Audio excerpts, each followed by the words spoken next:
TCL's been known for some time now as television manufacturers, and it wasn't until last CES, where we were fortunate enough to go, that they announced their brand new range of mobile phones. One of those phones was the TCL 10 Pro, and everyone was pretty excited. Of course, TCL sold the hell out of them during the conference, but didn't let us journalists get too hands-on with them. We now know why. But first, let's talk about the TCL 10 Pro's design. The TCL 10 Pro has a gradiated rear. The device that was sent to us ran from almost white at the bottom to a darkish grey towards the top, although at CES we were shown a green version, which to be honest with you, I do prefer myself.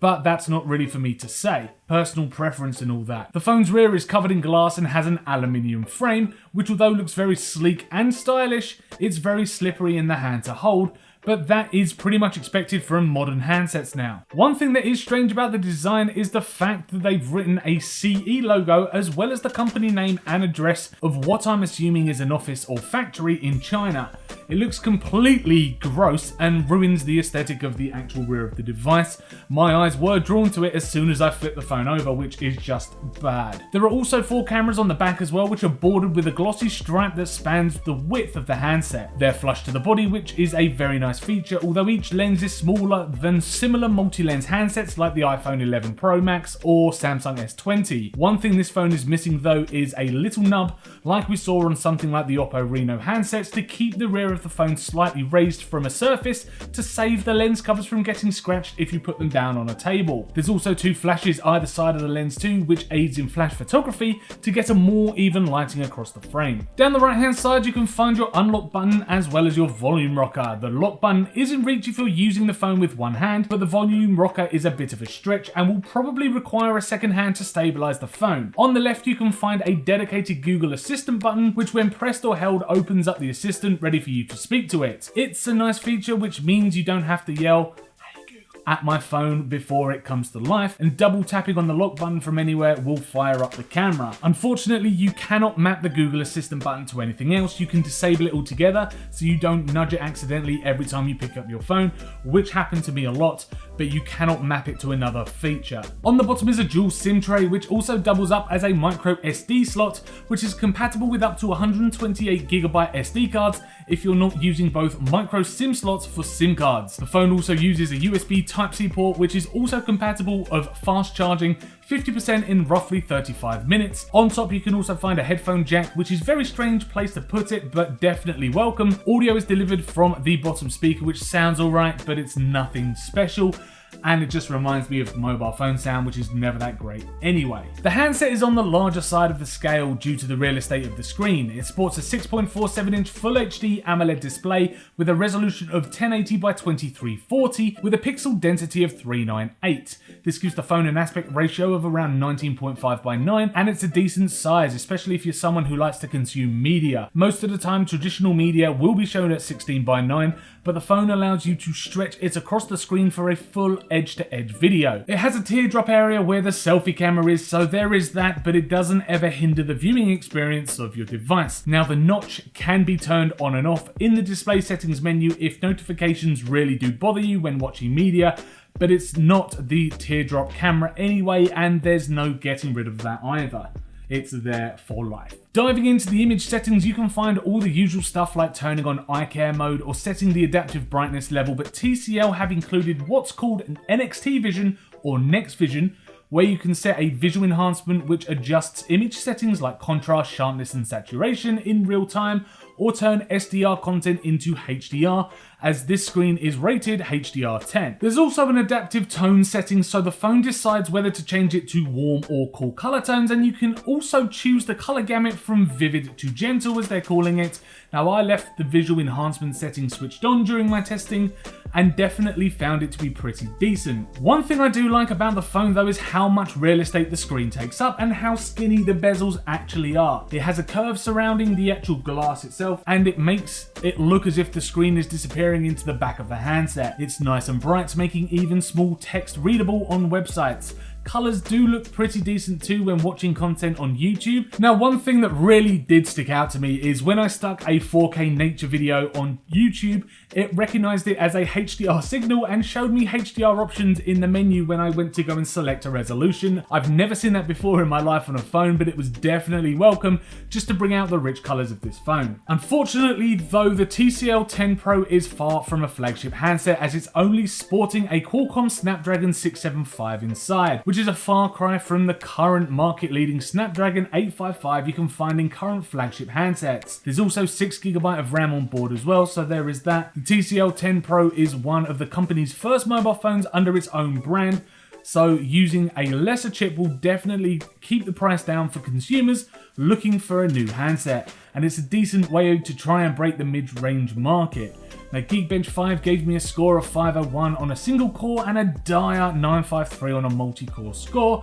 It sits on par with the Sony Xperia XZ2 on its single core score, and on the multi-core score sits just above the Samsung Galaxy A30s, according to the Geekbench 5 Android benchmark website. It also saves battery life too, though there is a 4500 mAh battery inside. The screen size and brightness will no doubt be the contender for a battery hog. My normal mobile phone workflow generally involves social media use, as well as listening to music while on the move and watching YouTube videos. And to be quite frank, it did everything perfectly. I never really experienced any kind of slowdown that could hinder my app use, although I did notice things like auto rotate on the screen took a while to kick in, and my thumbprint for unlocking the phone just didn't work every time, and when it did work, took an absolute age to actually read my thumb. The phone also has face unlocking capability as well, which thankfully was a lot more accurate and actually unlocked the phone pretty fast, way under 1 second. Jumping into a game of Naruto Slugfest, game mode kicked in straight away, which is supposed to optimize the phone's hardware to get the most out of your games. Unfortunately though, Slugfest being an MMO on a mobile was a little glitchy inside the starting area where loads of other players congregate. Online shooter Dino Squad fared much better and also looked pretty sharp and even vivid, maybe a little bit oversaturated on the screen, and ran pretty smoothly as well. Game dependent of course, but I don't think the Snapdragon 675 is as much of a hindrance as you might expect. The phone recommended me to run the Slingshot Extreme benchmark inside of 3D Mark, and I got back a score of 1032 on OpenGL and 1080 on Vulkan. The benchmark glitched all the way through, so I dropped it down to the standard Slingshot benchmark and still retained the same glitchy benchmark, but got a score of 1710, which is again miles below flagship handsets. The TCL 10 Pro runs Android 10, but it has its very own TCL UI skinned over the top of it. For the most part, it looks like a traditional Android experience. App icons look nice and clear. Zipping from one screen to the next is also pretty fast as well. There is one thing I've not seen before, and that's the categorization of apps in the main menu. You can sort them by name or by label, usage, installation order, and category, which benches up the apps depending on their task. Communication houses your contacts, Facebook, Duo calls, Gmail, and phone, while utilities is anything from Google Chrome to the calculator to file share and keep notes. One thing about this Android experience I was not keen on though is the fact that it comes with a bit too much gump for my liking. And what I mean by that is third-party apps approved by TCL to ship as default with the handset. Its official name is bloatware, and I'm not a fan at all of bloatware. I don't need Booking.com, we're in a pandemic, and I don't need an office suite as my phone is rarely used for work in that capacity, and there's TCL's very own browser. Now, I'm not sure who it's powered by, but the logo looks very similar to Google Chrome's. As default, TCL set you up with the traditional 3-button setup at the bottom of the screen. One for home, one for back, and one for recent opened apps. This can be changed to full gesture control if that's more your thing, but with the size of this phone and the reach I had with a single thumb, I did opt to stick with the nav bar at the bottom of the screen. There's a couple of cool themes that you can apply to your phone as well, which doesn't do much except change some color schemes and wallpaper on the home page, and the widgets for your home screen are the usual generic widgets that can be found on an Android phone today. As we said before, round back you can find 4 lenses, each with their very own job to do. The first is a 26mm wide 64 megapixel beast with a f1.8 aperture. The next is a 16 megapixel ultra wide lens at 13mm. The third is a 5 megapixel camera for macro shots, and the last is a 2 megapixel f2.4 lens, which helps with depth.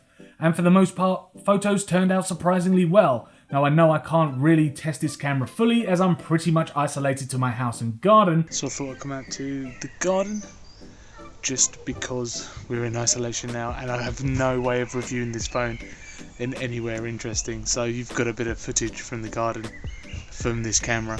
The camera comes with all the features we've come to expect from an Android device, like a standard snapper, a portrait mode which blurs the background of your photos, which is also available in the selfie camera here, and a night shot which does bring out a lot more detail when shooting at night. Now the camera, in all honesty, did surprise me, and the quality of the photos did really shine. The standard auto mode produces some really sharp, vibrant images, and although I've only really got my garden to take photos in right now, I think the camera did a really good job. The only downfall was in its saturation, which I thought was a little oversaturated at points, especially when taking landscape shots. Now furthermore, where this camera really shines is in its super macro mode. A couple of pictures I took of flowers and ornaments came out very detailed, which I did like. The biggest issue with getting that close to the subject is holding the phone steady, which unfortunately the built-in stabilization isn't enough to do.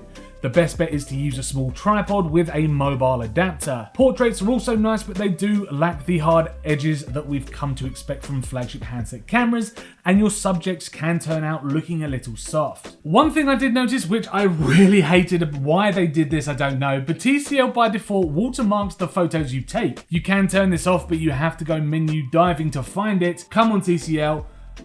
That was a really bad move. Now, I know you want a bit of advertising if people upload their photos directly to social media, that this was taken on a TCL mobile phone, but it's just bad taste. Now, video shoots up to 4K at 30 frames per second, but it's a shame that the video can't shoot at a smoother 60 frames per second at the top resolution.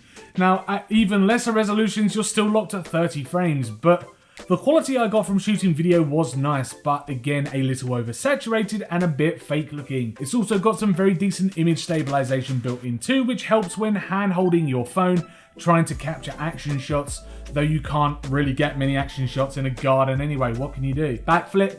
I can't backflip. I'm not going to backflip. Slow motion capability is available and does shoot up to 960 FPS at 720, but you have to be careful with what you're filming. Now, I tried to do some distance filming in slow motion and the camera struggled with what to focus on sometimes, and same on close up as well. Once action starts happening, the camera started really focus hunting. For the best performance, you're going to have to lock your focus to your subject, and that's easily done by holding your finger down on the screen rather than tapping. And the slow motion capability definitely shoots in a lower resolution to the rest of the video modes, because you can tell it just doesn't look good at all, and that's a bit of a problem. If you're shooting something in the distance, then it's not good. The TCL 10 Pro is a nice phone. It looks premium, feels premium, but unfortunately lacks the processor power that you'd expect from premium. Now, sure, it can play certain games, although struggles with others, and it can easily handle all of your social media needs, and it even has a pretty decent snapper, all said and done. The Android bloatware I could have done without, but it is what it is, and they need to recoup some of their costs from manufacturing somewhere. It's not too intrusive though, so don't really worry about it too much. It's TCL's first rodeo when it comes to own brand handsets. You've got to remember that, and they have played it safe. But to be perfectly honest with you, I think they've done a pretty good job this time round.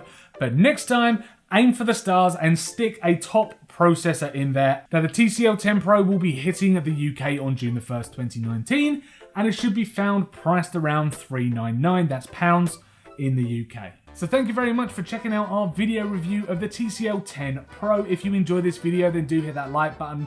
Please subscribe to keep up with our latest tech and gaming videos, and also let us know in the comments down below what you thought about this phone, whether you would go for a TCL 10 Pro or something else on the market. Let us know your preferences, and as I said, thank you very much for watching, and we will see you in the next video.